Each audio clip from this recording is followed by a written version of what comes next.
বাঘে ধরছে। কে ধরছে? বাঘে ধরছে। এক এক পাবলিক করছে, দেখছে বাঘের মুখের থেকে বকরি লাঠি ফিরি ফিরিয়া ছেড়ে লইয়া এসছে। বকরিটা আহত। বকরিটা কি আহত? তো বকরিটা আহত করে বকরিটা নিয়ে আসে। বকরি দোয়া করতেছে, আল্লাহ এই লোকটা কত বালা মানুষ, এই লোকটা কত বালা মানুষ, হিয়া বাঘের মুখের থেকে ছুটিয়ে আনছি। দেখছেন নি? বকরি সারা রাত আল্লাহ দরবার দোয়া করছে।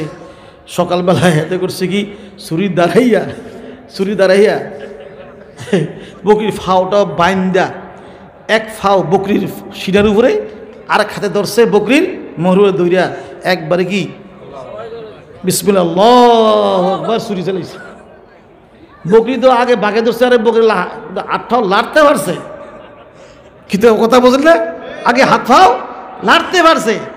এই বেটায় এমনভাবে বাঁধছে, হাতও লাড়তে পারছে না, ফাও লাড়তে না। সিনেমাতে এমন ফাওয়া দিয়েছে আর এমনি ধরছে একবারে লাড়া ছাড়া, একবারে এই মাথায় জবে গেছে। বকরি আর জবে করে হারে আমি ভাবছিলাম বাঘের মুখের থেকে উঠছিলাম, অহন দেখি বড় ডাকাতির মুখে না উঠছি আমি। দেখছেন নি? তো আমরা কিন্তু বাঘের মুখের থেকে আইছি।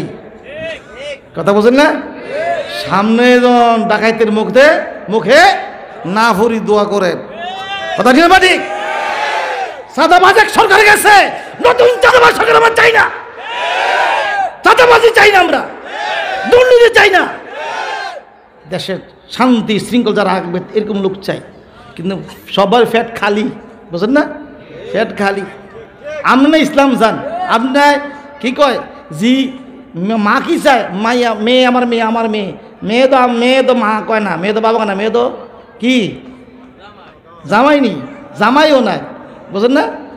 কি না কয়, কি কয়? ফ্রেন্ড। যখন জামাই কয়নি, আবার ফ্রেন্ড কোন ফ্রেন্ড?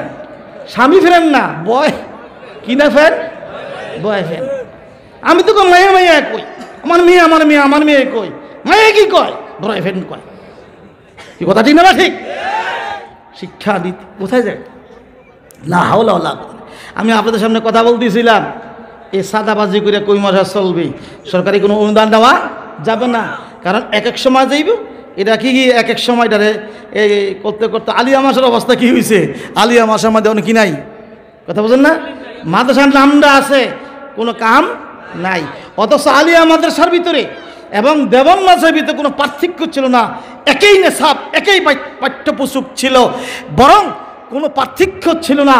ইতিহাস আমার কাছে আছে, তারিখে মাদ্রাসা আলিয়া আমি মোতালা করেছি। এখন যারা আলিয়া মাদ্রাসা চালায়, ব্যক্তি উদ্যোগে কিছু জায়গায় কোরআন হাদিসের পড়া চলে। কথা বলছেন না? এলমে কেরাত বলতে নাই, হেফজখানা নাই। আলিয়া মাদ্রাসা কোনো সরকারি হেফজখানা নাই। কি কথা বলছি? হেফজখানা যা আছে কওমি মাদ্রাসার মধ্যে আছে। এজন্য যারা আলিয়া মাদ্রাসা, যারা দিনদার, তারা ব্যক্তিগত উদ্যোগে কি চালায়? ওই নুরানি চালায়, হেফজখানা চালায়। কথা বুঝে আসছি নি? এখনো এই দশা হবে।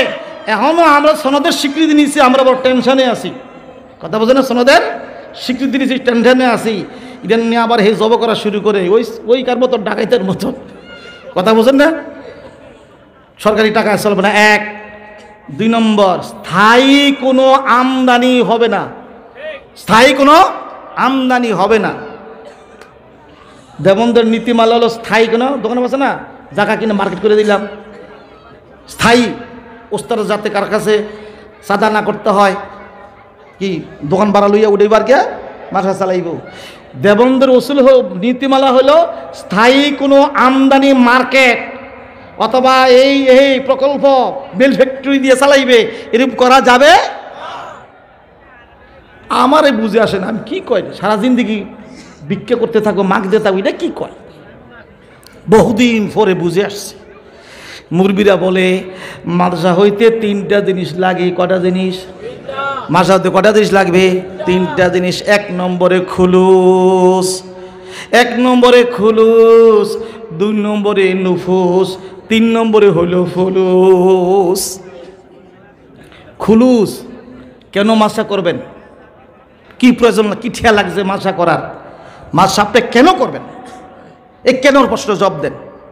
কি প্রশ্ন?